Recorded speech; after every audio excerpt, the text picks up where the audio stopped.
अस्सलाम वालेकुम, मैं हूं फातिमा वसीम और आप देख रहे हैं 89 न्यूज़। और आमिर हमारे साथ मौजूद हैं। बात करेंगे पेट्रोल प्राइस में कितना इंक्रीज़ होना है और क्या एक्सपेक्टेड है। इस बारे में रीजनल इकोनॉमी पर क्या इम्पैक्ट है इंक्लूडिंग टूरिज़्म, और इन्फ्लेशन के बारे में बात करेंगे, जो कि ऑब्वियसली रमज़ान है। रमज़ान में अक्सर चीज़ों की कीमत बहुत ज़्यादा हो जाती है और उसके लिए हमारी जो सीएम साहिबा है मरियम नवाज़, उन्होंने वो बचत बाज़ार भी लगाए हैं, जिससे मेरे ख्याल में आवाम को काफ़ी फ़ायदा हुआ है, जहाँ पे कीमतें उनको कम मिली हैं। और बिल्कुल उन्होंने प्राइस कंट्रोल भी किया हुआ। तो इस बारे में बात करेंगे सर आमिर से। सर आमिर, कैसे हैं आप?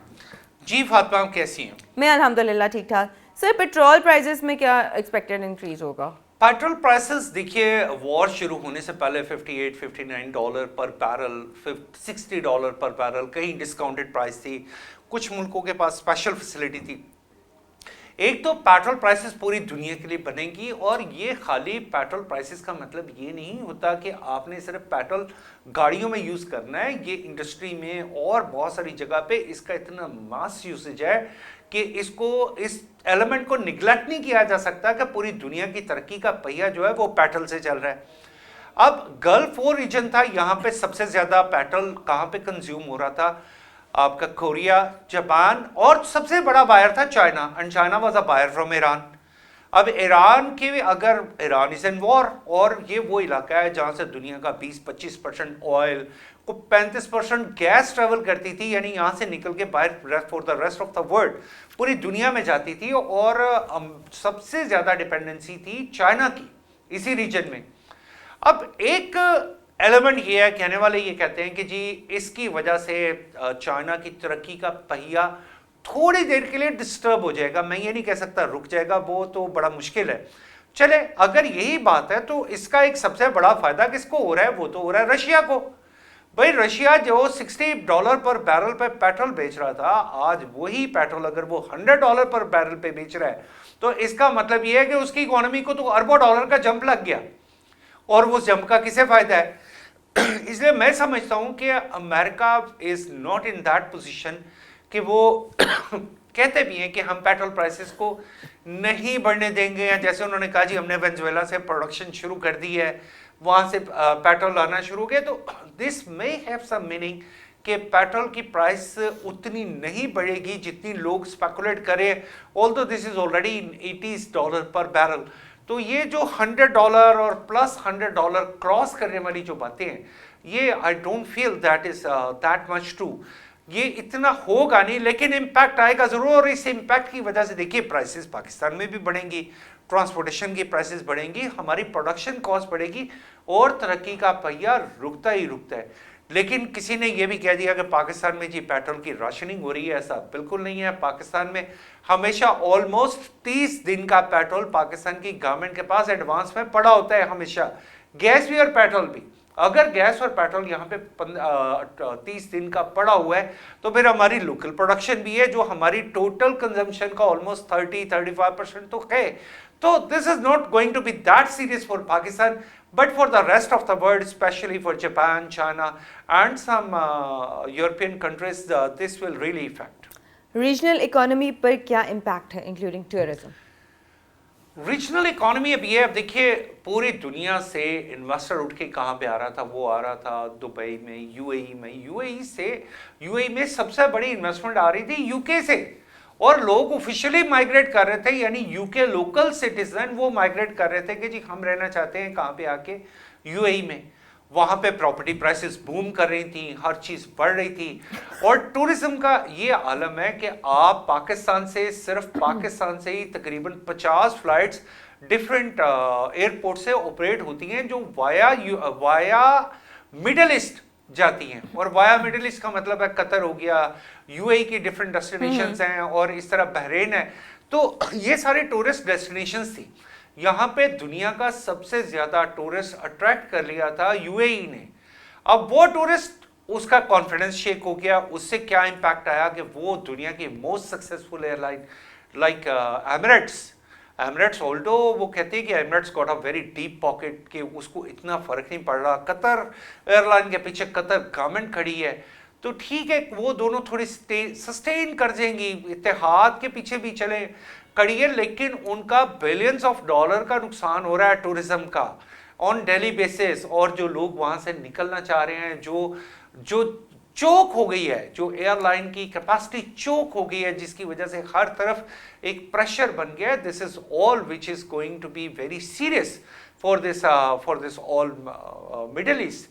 तो मिडल ईस्ट का वो जो एक आइडिया था कि Middle East is a very peaceful country, और मैंने आपको जैसे कहा कि even from UK the people they migrated over there, कि जी हम वहां पे जाके रहेंगे, वहाँ पे लाइफ का स्टैंडर्ड बहुत अच्छा है और ये है वो है, बट ये सब कुछ अब रिवर्स होना शुरू किया है। आई सिंसियरली बिलीव कि इस वॉर ने इस खित्ते को टूरिज्म के हवाले से, इकोनॉमी के हवाले से, कल्चर के हवाले से डिस्ट्रक्ट किया है, यानी और ये इम्पैक्ट अभी रहेगा, ये बड़ी देर रहेगा। ऐसे इम्पैक्ट्स को डिसॉल्व होते होते कई कई डेकेड्स लग जाते हैं कि नहीं, और फिर वो थ्रेट अगर ये ईरान के साथ कर भी लेते हैं सुलह, तो वो थ्रेट तो वहीं पे मौजूद रहेगा ना।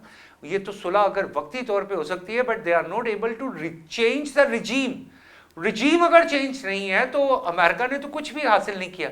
और इसमें मैं एक और खदशे की तरफ जाता हूँ फातिमा, कि अगर रिजीम चेंज करने में ये कामयाब नहीं होंगे, जो कि नहीं होंगे, और रिजीम चेंज नहीं हो रही और ये सब कुछ ऐसे ही चल रहा है, तो इसका एक बहुत बड़ा इम्पैक्ट आएगा। वो ये आएगा कि आप अमेरिका पॉसिबल है कोई ऐसे हथियार इस्तेमाल करने पे आ जाए जो कि नॉर्मली कन्वेंशनल वॉर में नहीं किए जाते। वैसे तो अभी भी वो बहुत कुछ कर रहे हैं, लेकिन फिर वो इसमें बड़ी एक्सट्रीम पे जा सकते हैं, that can be more disastrous, क्योंकि जब उसके पास कोई ऑप्शन नहीं रहेगी। तो मैं ये समझता हूँ कि हम शायद अमेरिका भी ये चाहता होगा कि there should be one window, कि उस विंडो से हम दोनों ममालिक के दरमियान कोई एक डायलॉग्स, कोई टेबल डायलॉग्स हो जाए, जिससे हम दोनों एक दूसरे को सेफ पैसेज दे दें।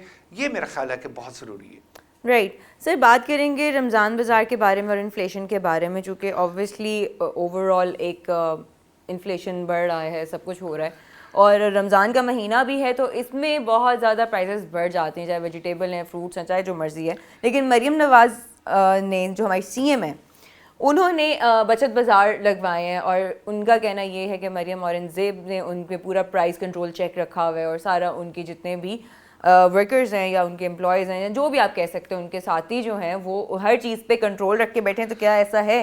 क्या आप आवाम को ये इसमें दो चीज़ें, एक पहली चीज़ ये है कि बिल्कुल ये बचत बाजार लगवाए हैं और जो बड़े इफेक्टिवली काम कर रहे हैं। I have personally experienced it. मैं गया हूँ वहाँ पे, यहाँ शादमान में एक बचत बाजार या एक रमज़ान बाजार था, तो मैं जब वहाँ पे शॉपिंग कर रहा हूँ तो उन्होंने कहा जी ये सारी चीज़ों की प्राइसेस, ये सारी चीज़ों की प्राइसेस टैग्ड है। मैं कभी वो कैसे कहते जी, हम इससे ज़्यादा कीमत ले नहीं सकते। और वहाँ पे उन्होंने एक एग्जांपल दिखाई कि जी वो फलां काउंटर देखे, वो लॉक कर दिया गया, सील कर दिया गया, बिकॉज उसने वो प्राइस नहीं रखी थी जो कि टैग थी। अब इसका मतलब ये है कि वो इतना सीरियस लिया गया उसको कि उन्होंने हर प्राइस को कंट्रोल करने की कोशिश की है। और मुझे भी ये महसूस हुआ, उन्होंने कहा जी ये प्राइस है, ये इतनी प्राइसेस है, बल्कि एक आध प्राइस में तो उन्होंने मुझे ये कहा कि इसमें हम आपको मजीद कोई इंसेंटिव दे देते हैं। तो इस that means Punjab government have really played it's part and they have controlled the prices. हालांकि ये आसान नहीं होता। अब लोग कहते हैं कि रमज़ान में महंगाई कैसे हो जाती है। अब महंगाई कंपैरेटिवली अगर आप देखिए फातिमा, तो पिछले टेन्योर्स से कम हुई है। पिछले टेन्योर्स में इतनी महंगाई नहीं होती थी, जिसमें बहुत ज्यादा महंगाई हो जाती थी, एकदम प्राइसेस वो आसमान से बातें करने लगती थी। इस दफा महंगाई हुई जरूर है लेकिन कंट्रोल। लेकिन महंगाई की एक वजह है, उसमें आप किसी गवर्नमेंट को, पंजाब गवर्नमेंट को, फेडरल गवर्नमेंट को, किसी को भी ब्लेम नहीं कर सकते। हम अक्सर एग्जांपल्स देते हैं कि जनाब वो कनाडा में रमज़ान के लिए उन्होंने लता कॉर्नर बना दिया, यूके में बना दिया, किसी और स्टोर ने बना दिया। That is a reality. बिल्कुल ऐसा होता है। वो अपने प्रॉफिट्स को कट कर देते हैं, वो मुसलमानों के लिए कहते हैं जी आपके लिए लता काउंटर है।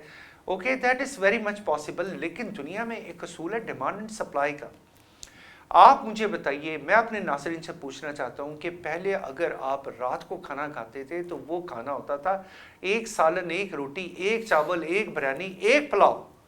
आज आप जब इफ्तारी करते हैं तो हर एक टेबल पे 3, 4, 5 चीज़ें पड़ी होती हैं।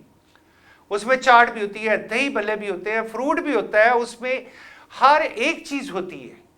अगर वो तमाम चीज़ें, और इसी तरह चिकन की प्राइस क्यों बढ़ती है? आपका यूसेज बढ़ जाता है। आप यूज़ इतना क्यों बढ़ाते हैं? रोज़े का कॉन्सेप्ट जो हमारे नबी करीम सल्लल्लाहु अलैहि वसल्लम ने ये तो कहा कि आप सेर होके खाएं, लेकिन ये कहीं नहीं कहा कि आप इतना फजूल खर्ची करें। क्या आज आपको रोजाना इफ्तार की दावत नहीं आ रही? मुझे तो रोज आती है कि जी आए फलां जगह पे इफ्तार है, फलां जगह पे इफ्तार है। Okay, this is a good, मतलब एक बड़ी अच्छी एक्टिविटी है, लेकिन क्या हम सब लोग उसमें सादगी पैदा नहीं कर सकते? हमारे नबी ने तो हमें नहीं बताया था कि हम सादगी नहीं पैदा कर सकते। उन्होंने ये तो कह दिया सैर होके खाएं।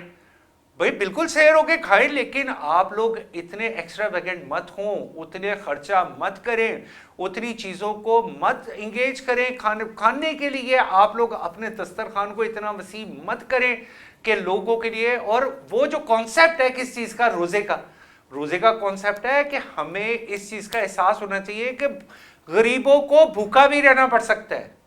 असल तो उसकी जो लॉजिक है, उसकी फिलॉसफी, वरना अल्लाह ताला हमें भूखा रख के कोई मतलब को खुश नहीं है कि अल्लाह ताला कह रहा है कि नहीं जी तुम भूखे हो तो मैं बड़ा खुश हूं। अल्लाह ताला सिर्फ आपको एक एहसास दिलाना चाहता है कि हर किसी का एहसास करे। वो एहसास हम फातिमा करते कोई नहीं है। हम बजाय इसके कि हम एहसास करें, हम उससे भी ज्यादा खर्चा करना शुरू कर देते हैं खाने पीने की चीजों में। आज अगर आप चले जाए even for that fast food chains, आपको मामूल से ज्यादा रश मिलना शुरू हो जाता है। आपको लोग मामूल से ज्यादा खाते नजर आते हैं, तो फिर आधे लोग घर बैठ के फूड पांडा करा रहे होते हैं। फूड पांडा, तो फिर आप ये प्रेशर मत देंगे। आपने सिर्फ जो है प्राइस को कंट्रोल करना है, तो उसके लिए सिर्फ गवर्नमेंट का किरदार है, आम पब्लिक का भी किरदार है। चलें sir, thank you so much, और इसी के साथ हमें इजाजत दीजिए। इंशाल्लाह जल्द हाजिर होंगे, तब तक के लिए अल्लाह हाफिज।